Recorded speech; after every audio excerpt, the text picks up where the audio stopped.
السلام عليكم، السلام عليكم متتبعاتي الأعزاء. خرجتكم اليوم من جو الخياطة وجو الدار إلى جو الطبيعة الرائع الرائع الرائع. قضيت أحسن يوم الحمد لله مع ولادي، الحمد لله. والمناظر الطبيعية روعة روعة روعة، وريحة الأكسجين وريحة الطبيعة وريحة ال- أشجار روعة روعة ما شاء الله. شوفوا ولدي، خليت كلش كيما راه، خليت الصوت، خليت التصرفات، خليت وعلاش؟ كل شيء.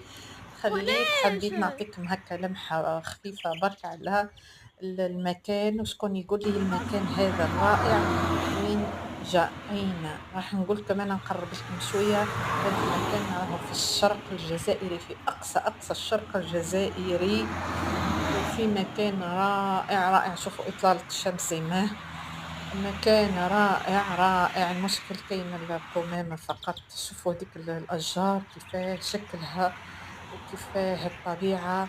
نخليكم تستمتعوا بصوت العصافير. نقول لكم إلى اللقاء.